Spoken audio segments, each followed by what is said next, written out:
welcome. I'm Oles Gerdjuk and you're watching Head to Head with UATV.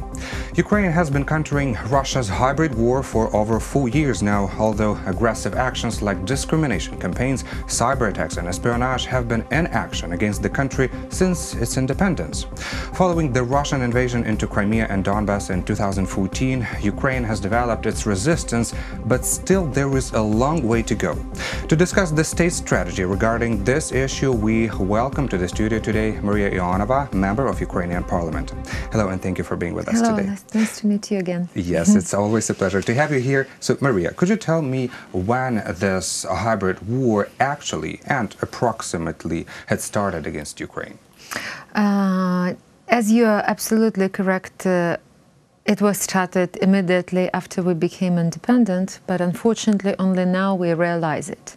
Yes. I mean, not now, I mean 4 years ago, yes, but I a little bit not agree with you when you are saying like Russian-Ukraine hybrid war, because we see all the hybrid instruments and mechanisms and hybrid threats which Russia is using all over the world. Yes, worldwide. And that is why only now also we see the importance and, how to say, the reaction of other political leaders of democratic countries and other countries. So we see only now and can, at the same time as we have this hybrid war, unfortunately, in this process, we have to react, we have to prevent, we have to still to study and still to learn how to react on all these issues. But also, I would like to underline that we hear it very often from our international colleagues and friends, that they also understood that Ukraine was during these 4 years and still, by the way, alone, like yes. Russia, Ukraine, with these threats and challenges. Basically, Ukraine is the main battlefield of Russian hybrid war. I do agree that, yes, Russia is leading this campaign worldwide, and world has united around the statement that Russia is a threat. But I just want to focus our conversation about our country, about Ukraine. Well, so until 2014, until this invasion in Crimea and Maidan Revolution and then invasion in the Donbas, it had been this war, it had been in, so to say, passive mode. So what events were taking place before 2014? I can tell you that, of course, we felt it in different spheres, starting from culture, from language, finalizing with economy and church, and also, we saw how monopolized Russia Federation, also our strategic objects. We saw like that politicians who were leading by Russia Federation, how did they destroy our army and, yes. And keeping their army on our seacoast. Not only this, but also we remember the times when citizens of Russian Federation were the heads of our Secret Service agency, like Minister of Defense and other.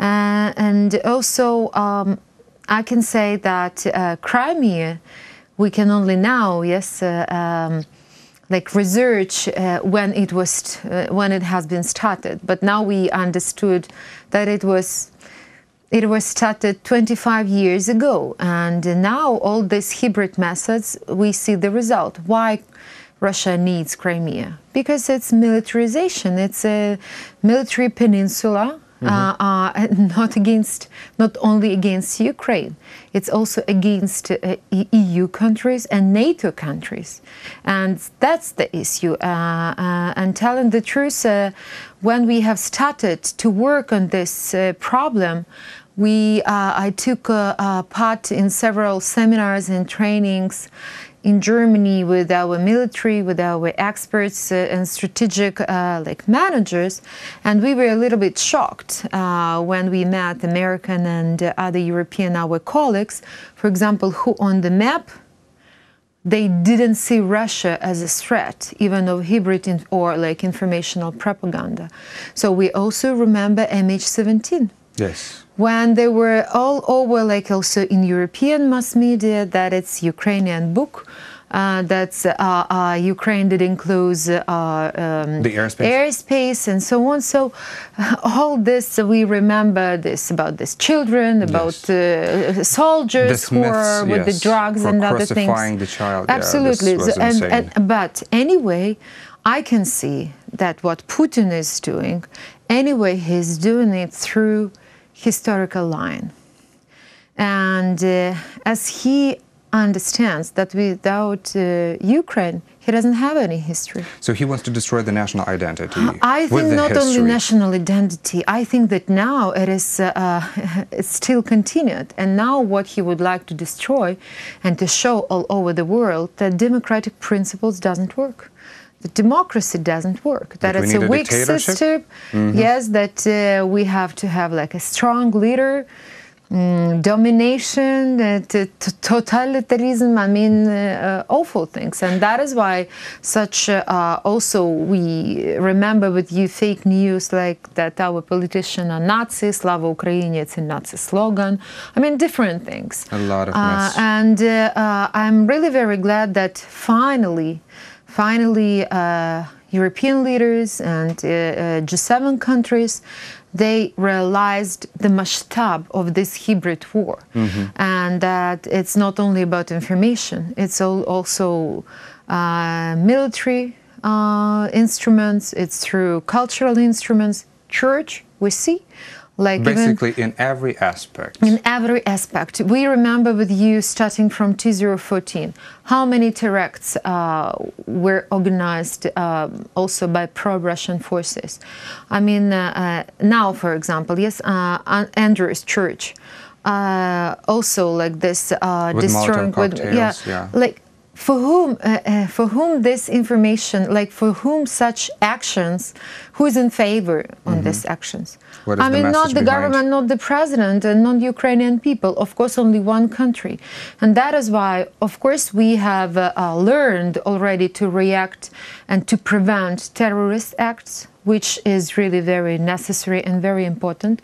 We also remember with you cyber attacks on our governmental offices and strategic enterprises. And actually, I would like to ask another question. This year, we have prevented all super powerful cyber attacks. And this are the words of advisor to the President of Ukraine, former director of the National Institute for Strategic Studies, Volodymyr Horbulin. So what super powerful cyber attacks was he talking about? Planned for 2018?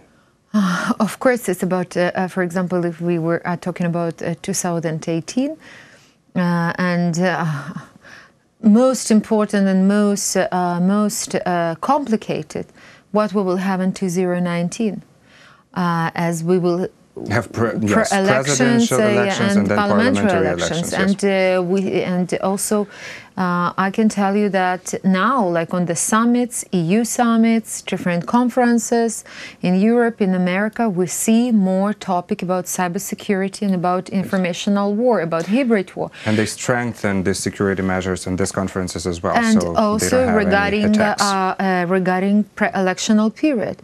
We also hear with you that today, yes, what the news that Putin doesn't see any sense to meet in normal format because he will work only with the new president. So with the new president, who what? Who will present Crimea instead Donbas, or Donbas instead Crimea, or like what is the price? Or the gas price? So now he doesn't want to recognize Poroshenko. I mean, absolutely. So that is why that's the threat also for our society. And of course, we understand that people are tired. The fifth year of the war, all economic problems, which, okay, now, you know, really very difficult to say that it's because of the previous government and so on. But my message is that I'm really more scared and afraid about our internal political establishment, if I can say, who is, you know, making this problem much more wider than external. So inside our country, traitors in the country? I mean, you know, all such hybrid instrument problems which make people aggressive, not very sensitive, you know, very not trustful, and so on. So we really have to realize more strategic period, like to think that what we will have if pro-Russian forces will have the majority in the parliament, if pro-Russian candidate will be the president. So, sorry, but if we will see the period of time like in 10 years, it means that if these pro-Russian politicians will be in the parliament, Ukraine will be just divided. And that is why we also now in our speeches, in our statements, we are trying to recall our Ukrainian politicians that please be careful with your statements, be careful with your, also sometimes, you know, and with fake the news too. And with the decisions and with everything. So you have to be responsible for all your statements, because then for Russia it's much easier, you know, to spread this fake news, to show how disgusting is political elite in Ukraine, that it doesn't work, and so on. So, to people, we will to be more responsible. Yes, and your words are very similar to a quote I prepared from the ex-president of Latvia, Valdis Zalters. He was recently talking at Kiev conference on hybrid warfare, and he said that the aggressor state is focusing on the weak spots, on the greatest weaknesses of each state. What weak spots of Ukraine could you outline? What does Russia target the most? I can tell you that also regarding this conference, that a lot of speakers has been underlined that Ukraine now is alone with Russia even in such hybrid threats. In the hybrid war. And only now we hear that, for example, our European colleagues, they would like Ukraine to be part of working group on a fake news, as they also has already felt Russia in their interference into elections. Yes, we also see how Russia manipulates with migration crisis. Yes, and with elections. Yes, in European Union. So also like USA, but of course the question it's always a question for our international partners. Yes, but looks like the sanctions and, you know, this immunity. And as he doesn't feel, Putin, you know, not a big way, such immunity, I mean, such sanctions, such pressure, then of course, like, he's going further. And it's not, you know, it's not painful very for him. Well, now some experts point out that the transatlantic community must unite to combat the hybrid war. So this is regarding to Russia's actions. And actually, now I'm not talking about the transatlantic community, but at least Ukraine, Moldova, and Georgia have decided to unite, and they have agreed upon creating a joint platform for countering hybrid threats from Russia. This is the outcome of the trilateral meeting of the representatives of the three countries. So, how do you think this could help? Telling the truth, now Ukraine won't be alone.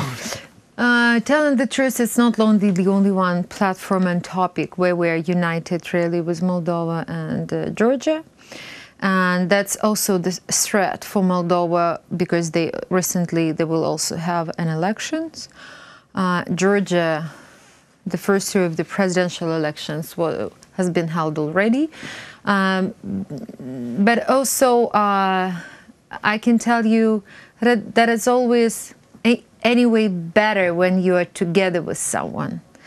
But to create a platform, it's not enough. And that is why we have our Eastern Partnership, we have together association agreement, we have visa liberalization regime. So it's we have to be all together in hybrid and informational propaganda threats and so on, but it also depends on the society. For example, let's speak about NATO. Yes, we see the support of NATO values in Moldova, in Georgia, and we also see that it's becoming more popular in Ukraine. Yes. And it's not because NATO would like to have us, it's because that really there were such structural reform made by the president, by the government, provided by the parliament, that also we see how our army has been changed. And according to this NATO standards, yes, according to NATO standards. And even now NATO, they realize how important our army is for them, for their practice, for their interest.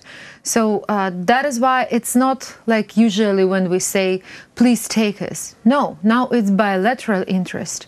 And the same is association, for example, agreement.